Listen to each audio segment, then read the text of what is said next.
Amigos católicos, hermanos católicos, quisiera conversar un poquito con usted en este momento. He estado viendo todo lo que ha sucedido, he estado observando los acontecimientos que suceden o acaecen alrededor del Vaticano en estos últimos días, la famosa fiducia supplicans que está causando una tremenda controversia. Quiero decirle esto, si quiero hablarle como amigo de verdad. Eh, Uno es católico por herencia, casi como herencia familiar. A veces uno es católico como por tradición, no porque uno eh, tal vez tomó una decisión, sino porque a uno se lo inculcaron cuando era niño. Yo creo que hay situaciones como por ejemplo cuando los papás le dicen a uno, si usted cambia de religión, deja de ser mi hija o deja de ser mi hijo. Y esas son palabras que calan bien duro en uno, ¿verdad? Y lo vuelven a uno a veces ciego por tradición. Por eso es que usted ve que la mayoría de las personas católicas no son como muy afirmadas. La gente dice, yo soy católico, bueno, normal dicen. ¿Qué es normal? Pues que va a misa el domingo, no lee la Biblia, no busca la Biblia, ni oran mucho. Lo más que hacen es rezar el rosario. Eso es quizá. Se lo digo porque yo vengo de la Iglesia Católica. Yo quiero decirle que yo estuve muy metido en la Iglesia Católica. Este, Serví desde casi los 6 o 7 años de edad. Eh, Quiero compartirle un poquito de mi vida cuando era niño. Yo crecí en la Iglesia Católica. Recuerdo que un día el cura párroco, Patrocino Camacho se llamaba en aquellos años, el padre Patrocino estaba hablando con mi papá un atardecer, casi era de noche, cuando los vi conversando. Cuando el sacerdote se fue, mi papá se acercó a mí y me llamó la atención que se sentó a conversar como que iba a tener una conversación profunda conmigo. Y me dijo, mire, el señor cura necesita ayuda y yo quiero que usted le ayude. Y empezó a hablarme, papá. Le digo que tenía 6, 7 años de edad. Me acuerdo porque estaba para finalizar el primer grado de la escuela. Y eso yo entré como a los 6 años a la escuela. Y para ese tiempo se me acercó y papá me dijo, quiero que le ayude al señor cura y quiero que se le ponga al corte al señor cura. Ese hombre sabe mucho, es un hombre muy estudiado y yo sé que usted va a aprender mucho a la par de ese señor. Y haga lo que le dice, haga lo que le pida, ayúdele. Es que se quedó sin monaguillos. Primero, al principio yo no entendía bien qué era eso, pero después, cuando ya entré a servir, nervioso, por supuesto, era un niño. ¿Qué tenía? Le digo que tenía como, ¿qué? 6 años. Aquel fue un mundo interesante para mí. Fue un mundo verdaderamente asombroso el que viví en la Iglesia Católica durante todos los años que yo serví, como posiblemente muchos de los que me puedan estar viendo y oyendo, ¿verdad? Ese es, después de que, como serví tanto, después tuve la opción de llegar a estudiar en el seminario menor de Nuestra Señora de los Ángeles. Como lo está viendo usted ahí, esa es una de mis notas, de mis reportes de notas, de mis calificaciones. En aquel tiempo, para aquel tiempo era el año 1973, era el quinto año precisamente. Tengo todas guardadas ellas, las tengo como memoria ahí del tiempo que pasé. Recuerdo que ahí digamos, en el símbolo, en el escudo, estaba esta leyenda, Luceat Lux Vestra. así brille vuestra luz, es lo que decía. Y como lo puede observar usted ahí, ese seminario estaba en la ciudad de Tres Ríos, provincia de Cartago, en Costa Rica. Ahí fue donde comencé a estudiar me empezó a gustar, fíjese, como era tan fantástico para mí ese mundo sacerdotal, ¿verdad? Ese era el tiempo que empecé a servir. Era un niño, estaba muy pequeñito y me parecía extraño tener ese privilegio para mí, ¿verdad? De servir tremendamente ahí en la Iglesia Católica desde esa edad, un niño, ¿verdad? Hasta que entré en el seminario. El seminario católico es como un retiro muy bonito. Era un seminario diocesano, por supuesto, pero era internado. No podíamos salir de ahí. Yo no podía ir a mi casa, sino hasta las vacaciones de 15 días a mediados de año o de 3 meses al final de año. Pero fue una experiencia muy aleccionadora en muchos aspectos. Para los que son de Dios, todas las cosas operan para bien, ¿verdad? Recuerdo que fue un tiempo de aprendizaje, aprendí muchas cosas interesantes, latín, estábamos estudiando griego, estábamos estudiando un poquito de hebreo. Recuerdo que se mencionaba mucho al padre Granja en aquel tiempo, que era el maestro de griego, ¿verdad? Y era el que empujaba a los compañeros y a todos nosotros a continuar, ¿verdad? Y fue un tiempo de dedicación permanente pues a servir en ese sentido, ¿verdad? Fueron muchos años de participar en las actividades que tienen que ver con la preparación de un seminarista, muchos años de estar trabajando ahí. Recuerdo que a veces salíamos con uniforme a la calle y todo. Fue un tiempo muy, muy bonito para mí, ¿verdad? Creo que aprendí, y ahora les voy a decir que todo opera para bien, ¿verdad? Todo opera para bien. Este que está viendo usted ahí, ahora es el arzobispo de San José, el Monseñor José Rafael Quirós Quirós, apellido Quirós Quirós. Él fue mi compañero de clase. Fuimos compañeros. Si usted puede ver ahí usted va a ver aquí, este soy yo, está chiquitillo, ¿verdad? Y este es él, que ahora es Monseñor. Este otro que está aquí fue muy famoso, fue periodista, ya murió él de una enfermedad de los huesos. Jorge Valverde se llamaba él, y fue periodista muy famoso en Costa Rica. En ese tiempo éramos niños. Este otro hermano, Salas, acaba de morir hace poquito, acaba de morir como sacerdote.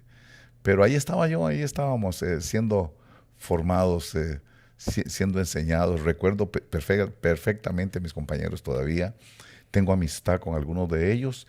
Hay uno de ellos que es este, que está aquí arriba, Álvaro Esquivel, este que está aquí. Tenemos 53 años de tener amistad. Y a veces me asombro de tener un amigo que tenga 53 años de ser amigo, ¿verdad? Y a pesar de que yo me hice evangélico, a pesar de todo eso, mantenemos una amistad estrecha, muy estrecha, y que hasta el día de hoy nos hablamos muy a menudo, conversamos y muy a menudo estamos en contacto, compañeros del seminario, ¿verdad? Ese tiempo, que éramos pues bien jovencitos, ¿verdad? Ese era él, ¿verdad? Y todo esto nos da la oportunidad para decirle a usted, yo lo entiendo, yo vengo de ahí, yo vengo de la Iglesia Católica. Demasiados años de servir, le digo, desde los 6 años, tal vez como hasta los 23 o 24 años de edad. Ya estaba casado yo y todavía seguía sirviendo en la Iglesia Católica. Y lo que le quiero decir a usted es que le comprendo que cuesta, está uno muy aferrado. Le digo, es como que se transmite cromosómicamente, ¿verdad? Como que fuera una herencia. Uno es católico muchas veces porque los papás fueron católicos, porque los abuelitos fueron católicos, y entonces uno se hace a toda esa tradición de todo lo que es el rosario, todo lo que es la Legión de María, etcétera, las cosas que en ese tiempo pues yo practicaba, ¿verdad? Pero quiero hablarle a usted de algo que considero que es grave y que tenemos que reflexionar. No tengo la menor intención de ofenderlos. No tengo la menor intención de hacerlos que se sientan mal. Solo de presentar delante de ustedes una pequeña reflexión, una humilde reflexión de mi parte con usted, ¿verdad? El problema es la idolatría. El problema es que a veces no estamos conscientes de lo que acarrea la idolatría. Usted va a ver que la idolatría incluso acarrea maldición ancestral. Lamentablemente, la Iglesia Católica nos hundió en la idolatría. Lo que pasa es que cuando uno está en la Iglesia Católica, uno no se da cuenta que está practicando la idolatría. No se enoje conmigo. Es una reflexión. Si quiere, agárrela o no la agarra, pero escúchela. Escuche el argumento que yo tengo, porque de ahí vengo yo también. De ahí vengo. Y yo respeto, créame, una de las cosas que me hace respetar a la Iglesia Católica es que yo sé que allá adentro hay mucha gente que es de Dios. En la Iglesia Católica hay gente genuina que es del Señor. Nada más de que los tienen en ignorancia. Eso es lo único que le digo. Y no lo hago por ofender. Mire, a veces decimos, bueno, lo que dice el Antiguo Testamento no lo debemos vivir porque ya estamos en la gracia. Y la iglesia no es Israel y ya no tenemos que vivir el Antiguo Testamento porque estamos en el Nuevo Testamento. Eso es el argumento mucho que se habla. Pero quisiera darle la base de que ni en el Antiguo ni en el Nuevo Testamento Dios acepta la idolatría. La idolatría trae maldición ancestral. Miren nuestros países. Mire de México para abajo. La mayoría por la herencia hispana. Los españoles trajeron el catolicismo a América. Y los países que hablan español, por lo general, están bien fuertemente influenciados por la Iglesia Católica, porque fue la que nos trajo el idioma español, los conquistadores, y nos trajeron la religión católica. Y con el catolicismo, toda la doctrina católica. Pero quiero que veamos la raíz para que no haya escapatoria, para que no haya excusa, ¿verdad? Si leemos los 10 mandamientos, si leemos el libro de Éxodo, en el capítulo 20, y va a leer usted que desde el verso 3 hasta el verso 5, mire todo lo que le dedica. Le dedica 1, 2, 3 versículos contra la idolatría. A Dios ni en el Antiguo Testamento, ni en el Nuevo Testamento, jamás Dios acepta la idolatría. Mire lo que dice aquí, verso 3, estoy en Éxodo 23. Dice, no tendrás otros dioses delante de mí. No te harás ídolo, ni semejanza alguna de lo que está arriba en el cielo, ni abajo en la tierra, ni en las aguas debajo de la tierra. No los adorarás, ni los servirás, porque yo, el Señor tu Dios, soy Dios celoso, que castigo la iniquidad de los padres sobre los hijos hasta la tercera y cuarta generación de los que me aborrecen. Ese verso 5 es fatal. Es fatal porque está catalogando la idolatría como iniquidad. Y eso de la iniquidad es satánica. La iniquidad es el misterio de la iniquidad. ¿Qué es? La encarnación de la maldad. Así como el misterio de la piedad consiste en que el Verbo se hizo carne y habitó entre nosotros. El misterio opuesto se llama, no vamos a hablar de teología hoy, pero dice ahí que es el misterio de la iniquidad, que es la encarnación de la maldad. Y aquí dice, castigo la iniquidad refiriéndose a la idolatría. Y dice que va hasta la tercera y cuarta generación. O sea que es una maldición ancestral, hereditaria. Por eso América Latina está bajo maldición ancestral por la práctica de la idolatría. Pero bueno, usted me puede decir a mí, ese es el Antiguo Testamento. En el Nuevo Testamento ahora todo es gracia. No, fíjese que no. Si nosotros nos vamos al libro de los Hechos, al capítulo 15 de los Hechos. El capítulo 15 comienza hablando de un problema que se dio en la iglesia. Del principio era que los judaizantes, esos hebreizantes, esos que andan predicando que hay que volver a la Torá, estaban llegando a la iglesia, confundiendo a los hermanos gentiles, confundiendo a los recién convertidos y diciéndoles que tenían que volver a vivir la ley de Moisés y practicar los ritos de la ley de Moisés. Y entonces eso confundía a la iglesia del principio. Entonces ellos tomaron una decisión. Una decisión y es de mandarles una carta a los hermanos gentiles, a los recién convertidos.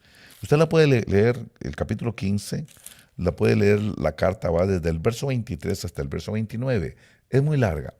No la quiero leer porque es muy larga, pero me quiero referir a los dos últimos versos que hablan de la idolatría. Mire lo que dice Nuevo Testamento, libro de los Hechos, capítulo 15, verso 28 y 29. Dice, porque pareció bien al Espíritu Santo y a nosotros no imponerles mayor carga que estas cosas esenciales, que os abstengáis de cosas sacrificadas a los ídolos. Está hablando de la idolatría. Dice, de sangre, de lo estrangulado y de fornicación. Si os guardáis de tales cosas, bien haréis que la pasen bien.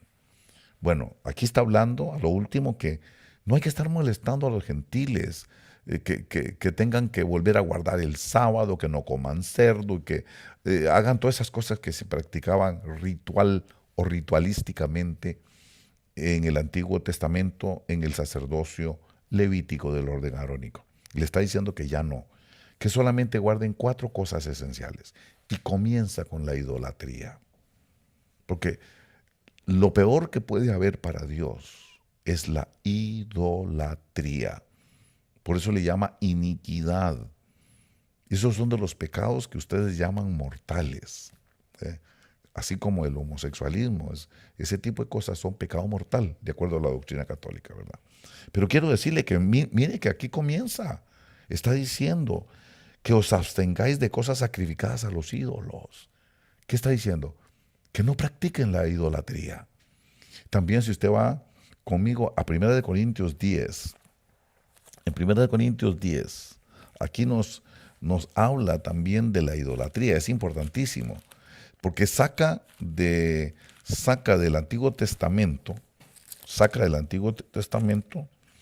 y lo traslada al Nuevo Testamento.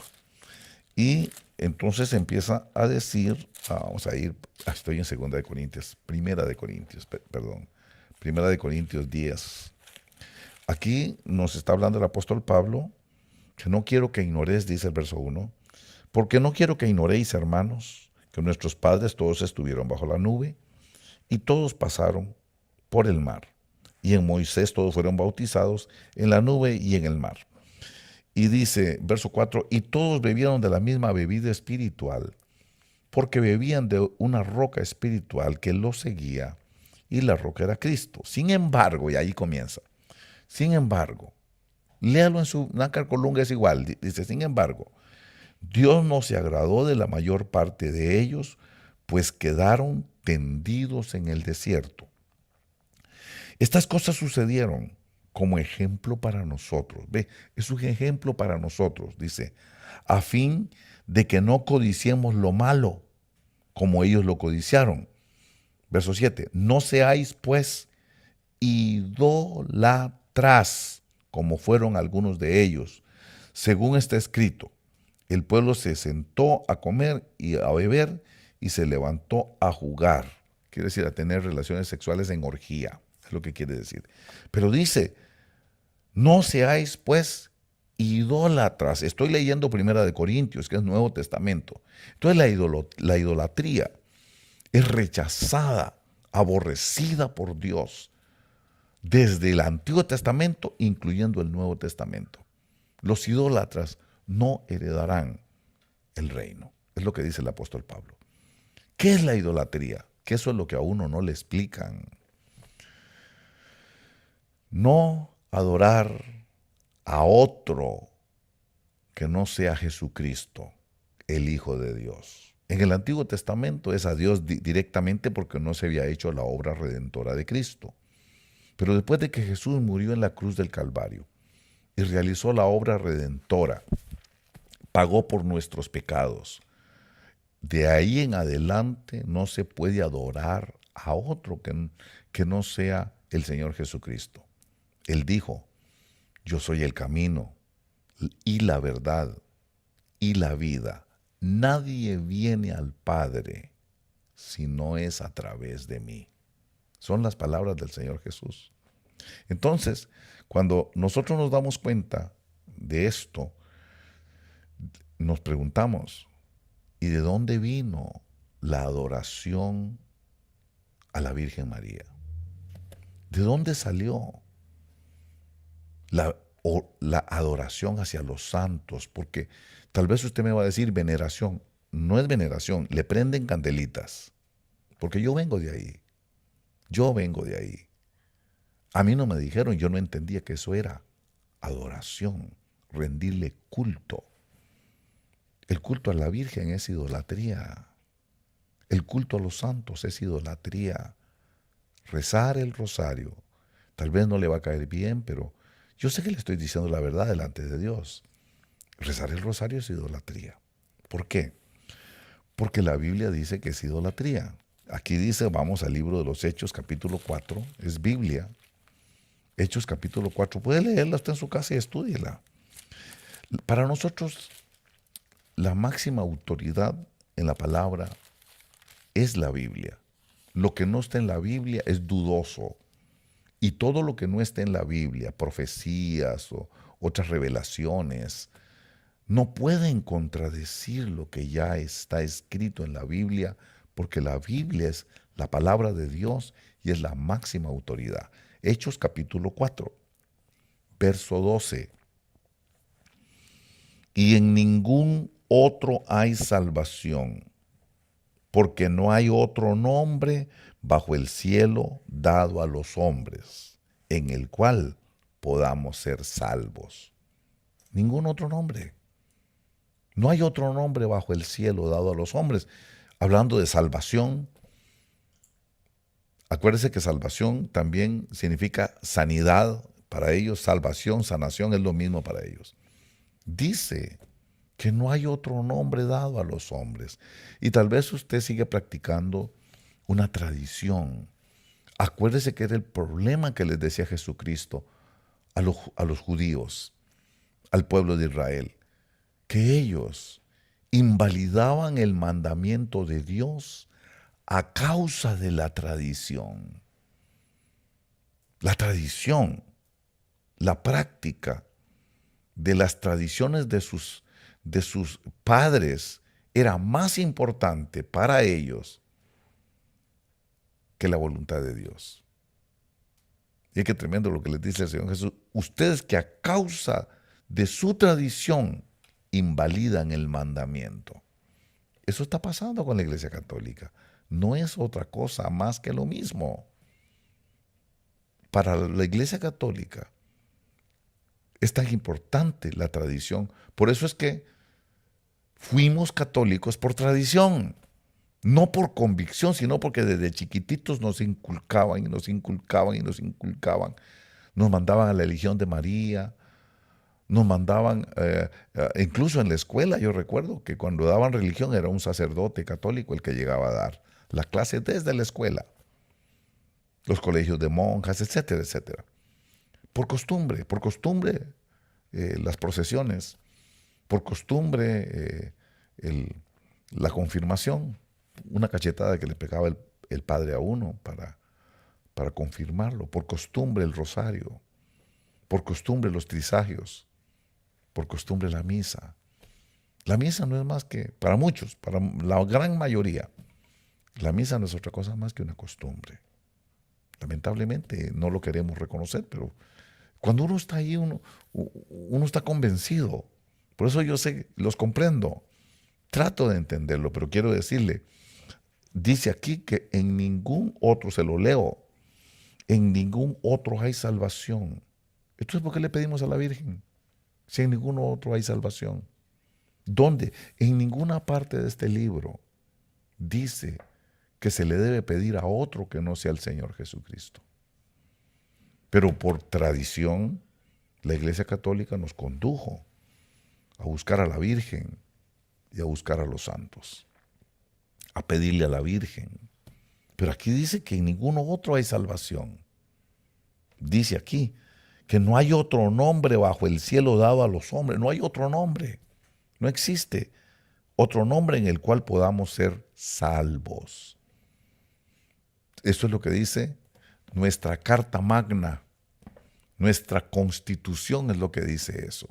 También si nosotros vamos a Filipenses capítulo 2, esto es Biblia, y ahora les vamos a explicar algo acerca de las encíclicas. Filipenses capítulo 2, esta es una lectura muy preciosa para mí. Ver que solo el Señor Jesucristo tiene el nombre que es sobre todo nombre. Capítulo 2 de Filipenses, verso 8. Lo puede leer desde el verso 5 en su casa en adelante, pero el verso 8, para ir al grano, ¿verdad?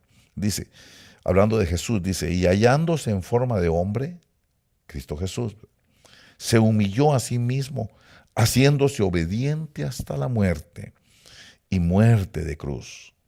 Por lo cual, Dios también le exaltó hasta lo sumo y le confirió a Jesús el nombre que es sobre todo nombre, para que al nombre de Jesús se doble toda rodilla de los que están en el cielo y en la tierra y debajo de la tierra, y toda lengua confiese que Jesucristo es Señor, para la gloria de Dios Padre. Entonces, ¿por qué le pedimos a la Virgen? ¿Por qué le pedimos a los santos? La Virgen no tiene el nombre que es sobre todo nombre. Ningún santo tiene el nombre que es sobre todo nombre. El único que tiene el nombre bajo el cielo, mediante el cual podamos ser salvos, es el Señor Jesús. El único que tiene el nombre que es sobre todo nombre es el Señor Jesús. No es la Virgen, ni los santos, ni ninguna otra cosa creada. Solo Jesús tiene el nombre que es sobre todo nombre, para que al nombre de Jesús, no de la Virgen, no de los santos, sino del Señor Jesús, dice aquí que se doble toda rodilla, no ante la Virgen, no ante los santos, no ante ningún hombre, sino ante Jesús, exclusivamente el Señor Jesús. Dice, se doble toda rodilla de los que están en el cielo. Hasta los ángeles de Dios se tienen que hincar ante Él, en la tierra y debajo de la tierra. Dice aquí, y toda lengua confiese. No dice que confiese a la Virgen, no dice que confiese a los santos. Entonces, ¿por qué le pedimos? ¿Por qué le pone candela? ¿Por qué le hace mandas? Si ellos no tienen el nombre que es sobre todo nombre. ¿No le parece ilógico? Lo que sucede es que todas esas costumbres y tradiciones vienen a la Iglesia Católica por medio de las famosas encíclicas. Para la Iglesia Católica, las encíclicas son más importantes que la Biblia. Y es ahí donde estamos en desacuerdo. Yo sé que tal vez me están viendo amigos míos que son de la Iglesia Católica. Tengo familia que son católicos. Yo no quiero importunarlos, ofenderlos, pero quiero que piensen y razonen. Si Jesús es el único que tiene el nombre con el que podemos ser salvos, si Jesús es el único que tiene nombre sobre todo nombre y que toda lengua tiene que confesar que Él es el Señor, ¿por qué le tenemos que estar pidiendo a la Virgen y a los santos? Eso se llama idolatría. Las encíclicas firmadas por el Papa no tienen la autoridad que tiene la Biblia. La máxima autoridad es este libro que se llama la Biblia. Léalo. Léalo en la versión que usted quiera.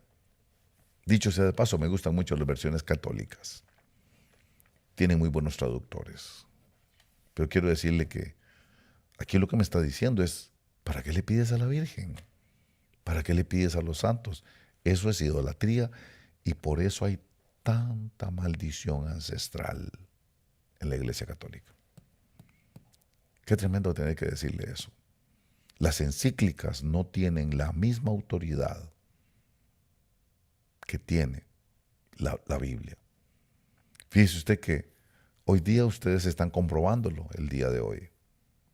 Usted sabe que el Papa emitió un documento que no es ni siquiera una encíclica, es una carta doctrinal emitida por el Dicasterio para la Doctrina de la Fe. ¿Ves? Doctrina. Fiducia supplicans, donde contradice la Biblia,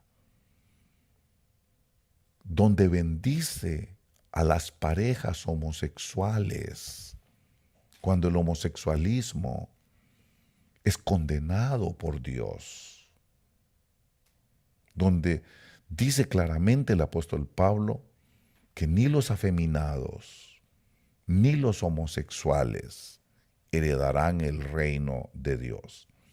Y si el apóstol Pablo, inspirado por el Espíritu Santo, dejó grabado en este libro que ni los homosexuales ni los afeminados van a heredar el reino, ¿cómo es que fiducia supplicans le contradice a la carta magna de todos los cristianos?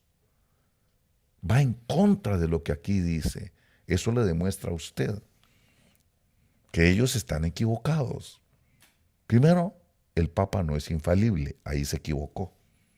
Entonces espero que usted pueda comprender que esa doctrina de la infalibilidad del Papa, salida del Concilio Vaticano I, no es verdad. El Papa se equivoca, porque es un hombre. La Biblia no se equivoca, el Papa sí. También fiducia supplicans, bendiciendo lo que Dios aborrece, está abierta contradicción a la palabra de Dios, sin querer ofender. Y fíjese qué tremendo, porque en todas estas cosas tenemos que comprender que el Señor nos ha dado la Biblia como referencia de lo que es verdaderamente el corazón de Dios. Por ejemplo, dicen que la Virgen intercede por nosotros. Eso es una contradicción completamente contra la palabra de Dios. Vámonos a Primera de Juan. Libro de Primera de Juan es el último verso que le quiero compartir. Primera de Juan, vamos a ir al capítulo 2 de Primera de Juan. Primera de Juan capítulo 2, aquí lo tengo. Dice el verso 1. Ojalá lo apunte. Verso 1. Dice aquí: hijitos míos, os escribo estas cosas para que no pequéis. Y si alguno peca, abogado tenemos para con el Padre, a Jesucristo el justo. No dice que es la Virgen, dice que es Jesucristo. Entonces, ¿por qué nos enseñaron a pedirle a la Virgen que interceda por nosotros? Eso es idolatría. Aquí dice que el que intercede, cuando dice abogado, se lo voy a decir como lo dicen ustedes, paráclito. La palabra en griego es paracletos, ¿verdad? Pero ustedes dicen el Espíritu Santo paráclito. ¿Ok? Eso significa intercesor. Aquí dice que el intercesor dice que es Jesucristo, no dice que es la Virgen. Entonces, ¿por qué la pusieron de intercesora si en ningún momento aquí dice que ella es intercesora? En las bodas de Caná, que la usan mucho para justificar a la Virgen le dijo a la gente, los que se les acabó el vino, y ella llegó y ella le dijo al Señor Jesús, se acabó el vino. Y él le dice, ¿y a nosotros qué? A usted y a mí, ¿qué nos va? Pero entonces ella se vuelve y le dice a toda a la gente de la fiesta, hagan lo que él dice. Y por eso dicen que ella intercedió. Sí, ella en ese momento le pidió a él, pero él es el que tenía que hacerlo. Si usted le anda pidiendo a una virgen o a un santo, usted está agarrándolo a él de intercesor, de paráclito y de abogado. Pero aquí dice que el abogado es Cristo. No dice que es la Virgen. En ningún momento en la Biblia lo dice. A mí me da mucha pena porque hay un padre, un sacerdote, que no lo quiero faltar al respeto, pero que se está volviendo un poquito famoso en YouTube. Es el padre Toro, que usted lo está viendo ahí, Luis Toro. Donde lo oigo como él argumenta, me da pena. Me da pena con la pobre gente. Y uno que viene de la Iglesia Católica, uno que estuvo en seminario, uno que estuvo a punto estuve yo de hacerme sacerdote católico. Me estoy dando cuenta que él se aprovecha de la tremenda ignorancia que hay en la gente. El otro día lo estaba escuchando, que le estaba aconsejando en YouTube ahí a unas personas, le estaba aconsejando a unos feligreses católicos, que cuando llegaban los hermanos separados, porque nos dicen hermanos separados, ¿verdad? Los hermanos separados a tratar de evangelizarlos, este padre le está diciendo, sáquele Gálatas capítulo 1, verso 8. Gálatas capítulo 1, verso 8, para que les contradijera. Y lo que está diciendo el libro de Gálatas capítulo 1, verso 8 es, pero si aún nosotros o un ángel del cielo os anunciara otro evangelio contrario al que os hemos anunciado, sea anatema, o sea maldición, quiere decir. Así que córralo con eso, ¿verdad? Pero este señor está hablando con gente que no sabe nada. Dice, es cierto que aquí dice que si nosotros o un ángel del cielo os anuncian otro evangelio contrario, pero los que están predicando un evangelio contrario son ellos. Ellos son los que nos han puesto en idolatría. Ellos son los que nos enseñaron a ser idólatras.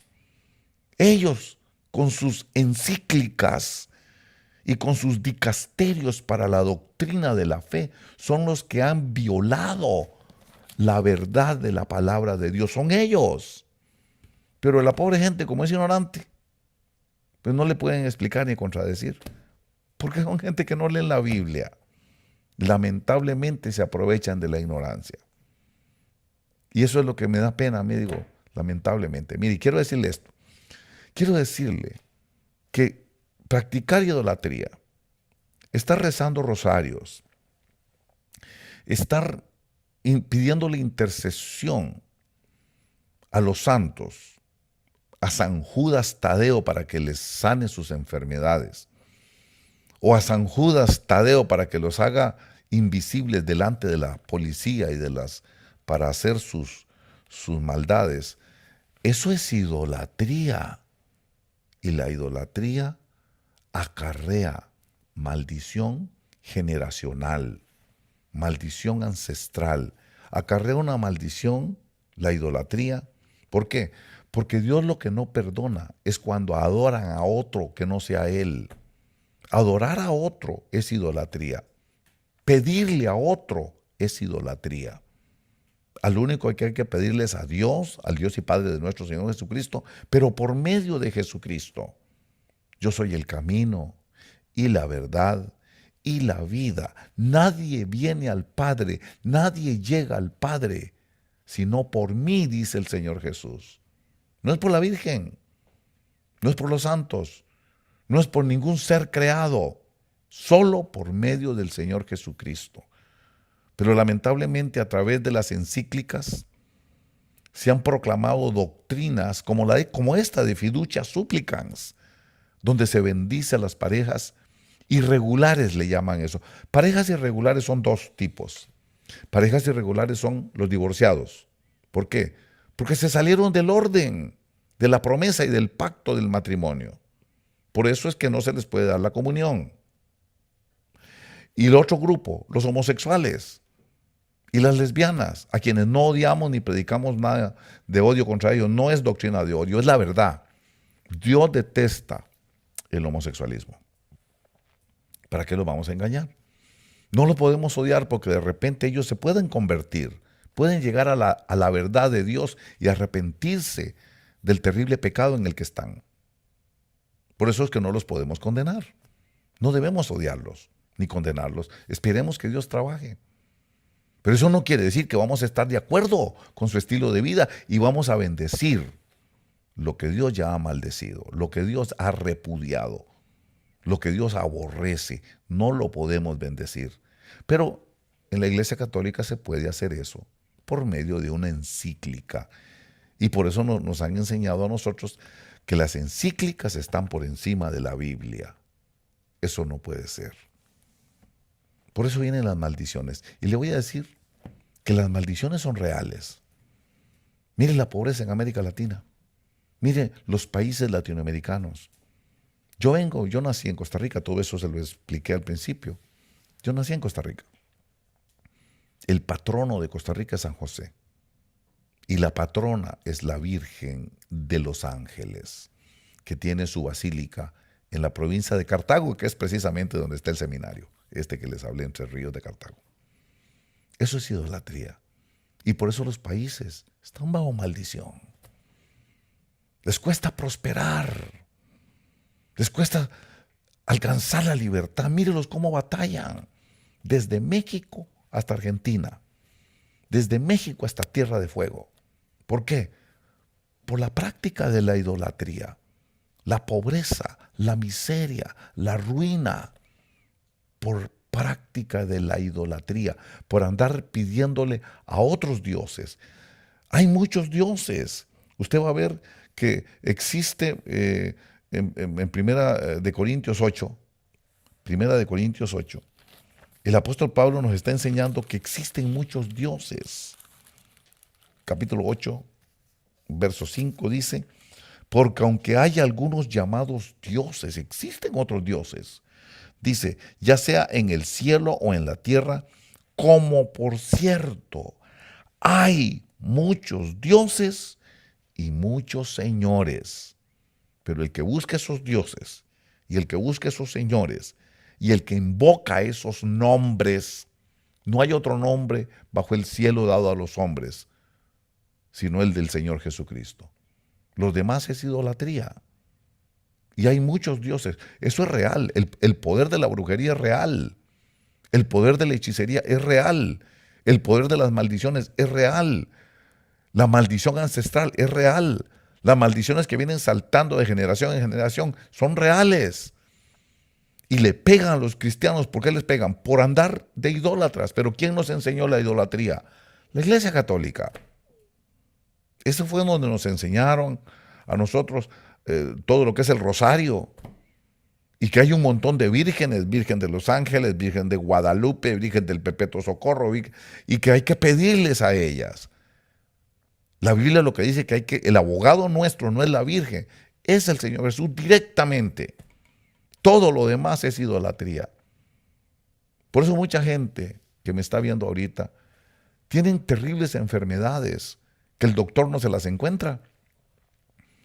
Van donde el médico y los examina, les hacen rayos X, les hacen ultrasonidos, los meten en ese tubo del scan ese Y dice, usted no tiene nada. Y la persona viene enferma. ¿Qué es? Brujería. La brujería. No es que yo también soy indígena. Yo vengo de una comunidad indígena. Yo he visto de cerca la brujería. Yo sé que existe porque lo he visto en operación. Son poderes sobrenaturales. Son dioses, como dice aquí. Son poderíos que tienen a la gente enferma. Que son espíritus inmundos. Son demonios y espíritus inmundos. Ángeles caídos, demonios y espíritus inmundos. Son tres categorías fundamentales. Ángeles caídos, que vienen del tohu, del bohu, que vienen de esa dimensión, donde vienen cierto tipo de demonios, porque hay tipos de demonios. Y esto afecta, porque la Biblia dice que hay una mujer que estaba por 18 años encorvada, enferma, y lo que la tenía enferma dice que era un espíritu inmundo, un demonio. Todos esos poderíos son reales y verdaderos. Y le pegan a usted porque usted está rezando el rosario, porque usted está prendiéndole candelitas a San Pascual Bailón, porque le prende y tiene el cuadrito ahí de San Martín de Porres y anda con el escapulario. ¿De dónde sacaron el escapulario? Aquí no está el escapulario. ¿Qué es eso? El dicasterio para la doctrina de la fe católica. Todo viene de ahí, de la mente del hombre, y no se están fijando que está contradiciendo la esencia de la revelación de la palabra de Dios. El apóstol Pedro dice que esta es la palabra profética más segura que cualquier encíclica, la palabra de Dios. Más segura que cualquier profecía de la Virgen, la palabra de Dios. Si es la palabra de Dios, no puede contradecir lo que ya está escrito, porque nuestro Dios no es esquizofrénico, no está loco, no dice un disparate por aquí y otro disparate por allá. Él no se va a contradecir. Yo quiero que usted entienda eso, porque ¿qué es lo que pretendo con todo esto? Yo no quiero que usted cambie de religión. Hermano católico, la religión no salva. Bueno, ahora yo soy evangélico. Dicen que soy pentecostal, ¿verdad? Bueno, yo sé que yo no me salvo por ser evangélico. Estoy consciente que no me salvo por pertenecer a la obra de Orange, que es una iglesia pentecostal. No me salva eso. Lo único que a mí me salva es mi fe en el Señor Jesucristo. Yo estoy convencido que la religión nos salva. Sí, si yo estoy convencido que la religión nos salva, ¿para qué lo quiero cambiar a usted de religión? Si yo sé que usted no se salva por la religión. Usted se salva por acercarse a la verdad.